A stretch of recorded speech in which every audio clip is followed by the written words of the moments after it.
Dua steering guys. Satu untuk rudder, satu guys. Hari ni aku dekatnya Kingfisher Campsite Australia. Aku turun kayak lagi dengan menggunakan Miras Pro Angler 360. Semasa setup aku menggunakan Lorraine hook level 5. Setup yang terbaru aku menggunakan Shimano Ceradic SW6000HG April Type J PE3.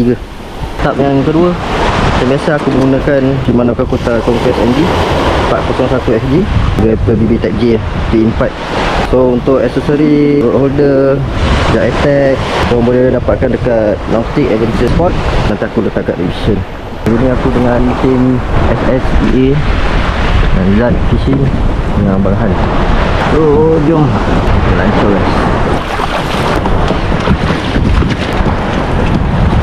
So untuk PA360 ni, kenapa dia 360?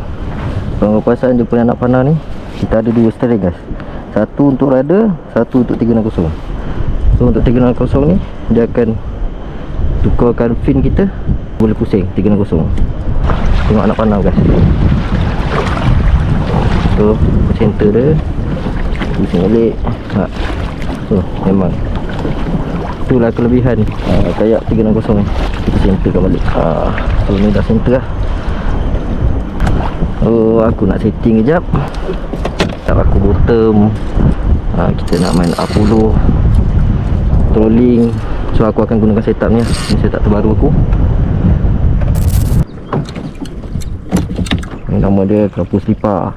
Zat, nah lesen Slipper.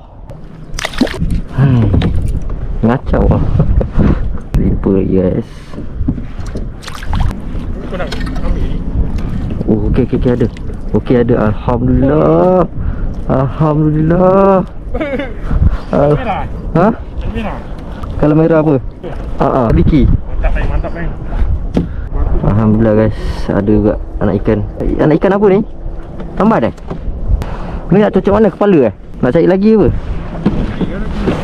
Kita cari dulu lah.